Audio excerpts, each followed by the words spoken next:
What's going on, everybody, and welcome to the Wheel of Time Diary number 3, where we are continuing on, talking about my journey through The Eye of the World by Robert Jordan, the first book in the Wheel of Time series. Now, forgive me if this diary is a little bit more rough than, say, the last couple were.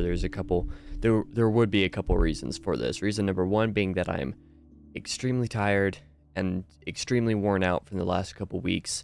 And this kind of has to go with reason number two. I genuinely don't remember a whole lot of what I read over the past week. I have my notes here, luckily, so that I can refer to them and look through them as I'm, discussing what I read. But off the top of my head, I don't even remember much of anything that has happened over the last 2 weeks in general, let alone what I have read.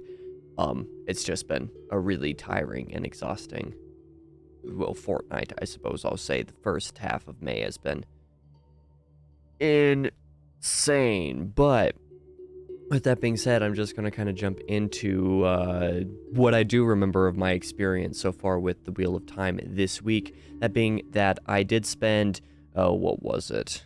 Let me scroll back up in my notes here. I spent a little over 6 hours reading this week. I was hoping that would have been a lot more time, but the last few days especially, I just haven't had time. I read a lot over last Thursday, Friday, and Saturday, but then I didn't end up reading anything on Sunday because I was working on other stuff. Then on Monday, I had some stuff crop up with work, so I didn't get to read very much. And then yesterday, I again was too busy working on other stuff to be able to read. So the last few days, I have not gotten much done. In terms of my enjoyment levels, I'm not entirely sure how I'm going to list my enjoyment levels of the series or the book, I suppose, this week. Because the last couple times I've said that they were easy 5-star reading experiences. This week I'm probably going to go ahead and say 4-star, not because I think that what I read was only 4 stars compared to the last couple weeks being 5 stars, but a lot of it being that I haven't had as an enjoyable time reading the past week, just generally speaking. I don't think that's necessarily due to anything in the book or because nothing happened, because I just don't remember anything. So that's kind of the experience that we're going for now. For the spoiler-free portion of this discussion, I don't really have a whole lot to say, obviously, because I don't necessarily remember a whole lot of what has happened. I just know that, this isn't necessarily super spoiler-free, but getting to see, some of the parties, some of the characters that we've seen gathered together for the book all the way up to this point, or all the way up to the point that I got to through last week. So this week I read chapters 19 through, 26? Is that right? 19 through 28. So I read, another 10 chapters, something like that, somewhere approximately around there.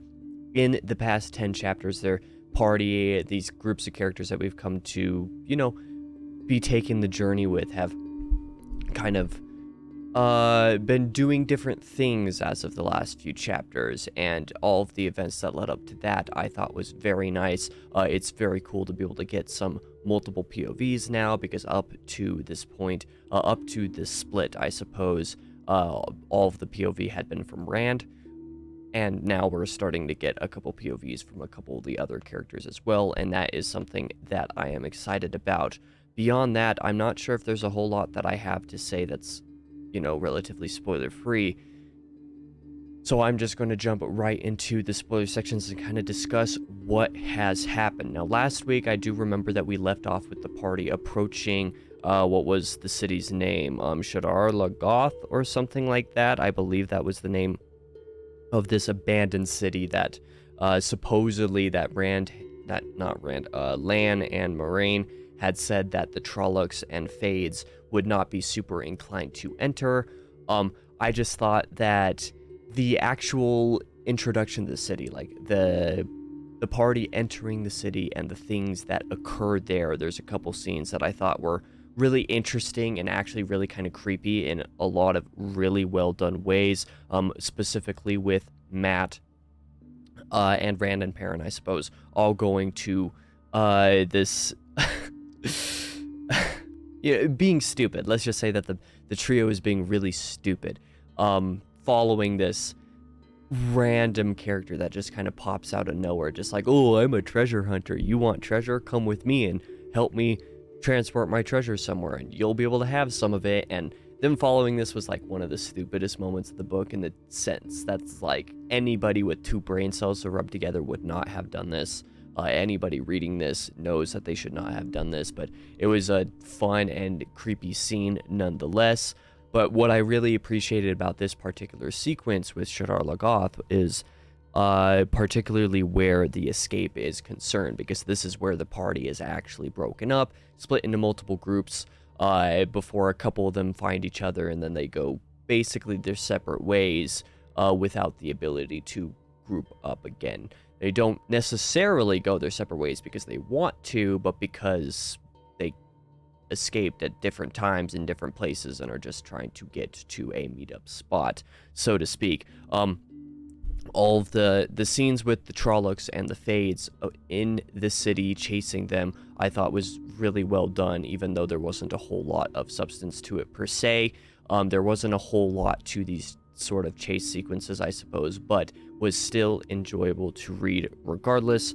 But yeah, this was where the party split. This is where we started to get multiple POVs, where you have a Perrin who meets up with Egwene, and they start heading their own direction and come across the Wandering Folk, which was a group of people that I'm actually really interested in. I'm not sure how much more we'll see of the Wandering People, and especially how soon we might see more of them, but I'm inclined to believe that they'll pop up again and be important. I don't know if it'll be the exact same group of people, but it would be kind of nice if it was, because I think the group is really interesting in just kind of the dichotomy of what they represent compared to basically everybody else who we've met in the story up to this point, beyond Perrin and Egwene, who also met another character. I believe his name is Elias. I didn't actually look up to see if that's how his name is pronounced. It's just how I've been saying it. The supposed wolf brother, and the introduction of Perrin having some ability to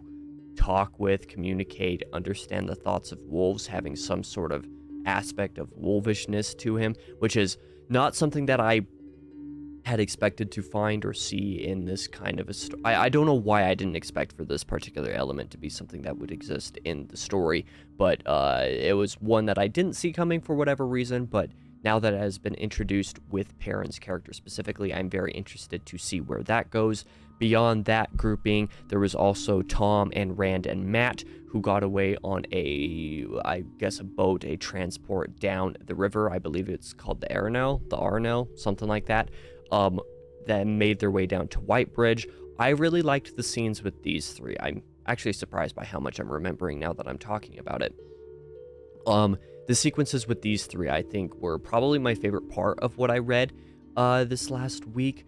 Part of that had to do with some of the things that were introduced and some of the things that were happening, in the sense that once they came to Whitebridge, and you actually kind of get an idea of how Tom feels about this entire quest, you can tell that I believe, if I'm remembering correctly, I feel like Tom had some sort of resentment for Moraine as an Aes Sedai and what she's trying to do with the other two. I can't remember if he explicitly stated that Rand and Matt should avoid Tarvalon. I cannot remember at all if that's something that Tom said, but I feel like I remember something like that happening. If I'm wrong, correct me below. Like, I don't want to be abused with this idea that Tom is super, encouraging of these guys just going somewhere else beyond, Tarvalon, if that's not the case. But I believe I remember something like that happening. The scene in Whitebridge with the three of them escaping the inn because of people talking about stuff and meeting the Fade in the city or the town or whatever you want to call it. That was something that I wasn't expecting as well. The escape from the city I thought was pretty neat. Just for whatever reason, like, it just worked for me, especially given Tom's sacrifice. I don't believe he's actually dead. I'm pretty sure he's not. I don't know why I believe that, but I want to say he's not going to be dead after this. He's going to pop back up at some point. That would be too, I don't know, for whatever reason, it feels like too abrupt of an ending for this particular type of book, especially for the time it was written. I just don't think Robert Jordan would kill him in this moment in this way. but that was something that I appreciated as well. And then outside of those two groups, what was the last group? Oh yeah, it was Lan and Moraine and Nynaeve who joined them. There's only been 2 chapters so far from Nynaeve's POV going through this journey with Moraine and Lan, but I really appreciated this stuff because you kind of get to see a little bit more of how Nynaeve feels directly, so I can see where her more...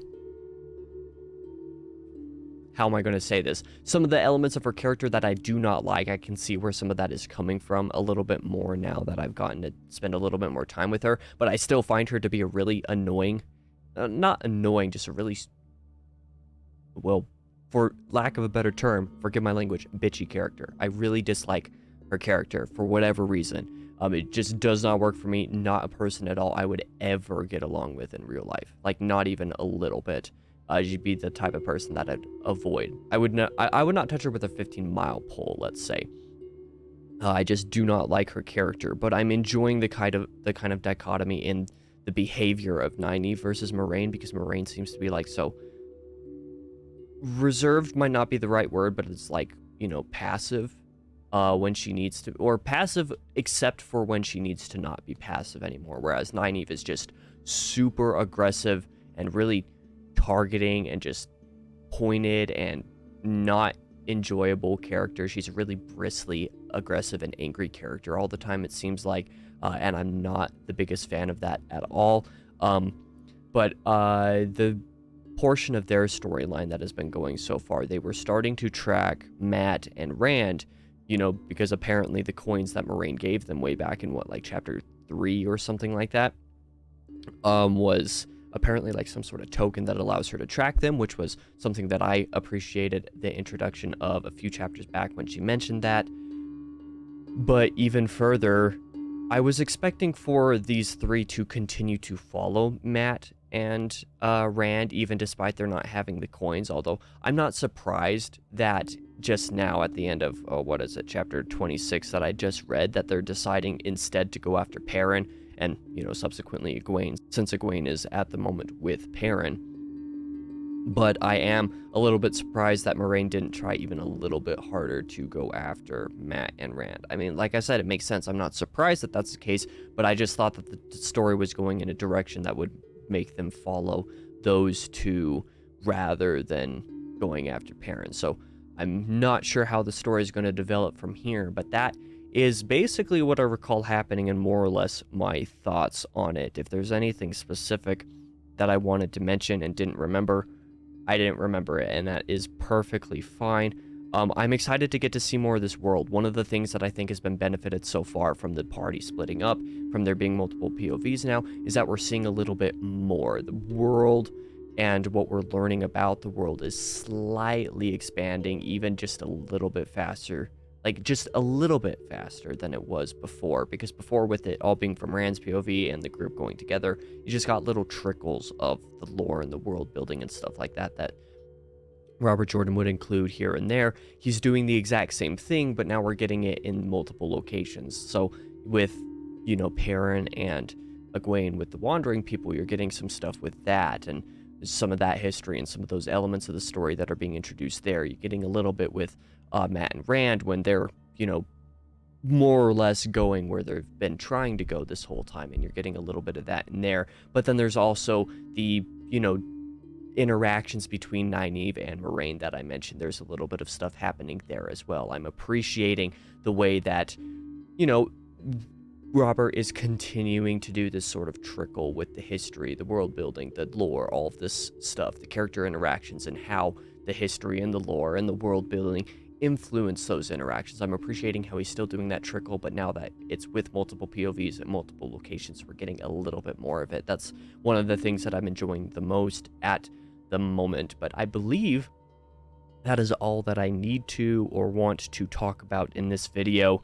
I'm sure when I'm reading this week, I'll probably go back and, you know, be reminded of something or reflect on something that I read over this past week and realize that there was something that I wanted to talk about in this video. But As is, I think I'm good, and the fact that this video is now going to be several minutes shorter than either of the last two were, that makes me happy as well. I didn't want all of these to be 20 minutes long, so I'm going to get out of your hair now and say thank you guys for watching. If you did, anybody who's sticking along with these diaries and plans to continue, I appreciate it. If you know anybody who's into the series or who is reading the series as well, I encourage you to share this series, I suppose, maybe not this specific video depending on where they are. I encourage you to share the series with them so that they kind of have, some sort of somebody to go and interact with, I suppose, on their journey as well. That's something that I've enjoyed. I've had several people commenting on all of these videos, and that's been really amazing as well. So thank you guys again for watching. I'll be back on Tuesday with a review of something. I don't remember at the moment, but next Thursday I will have my fourth Wheel of Time Diary, and then the week after that should be the final one for Eye of the World before I move on to The Great Hunt in a couple months. So just a couple more of these to go for this book, but I'm excited for that. I will see you guys next week.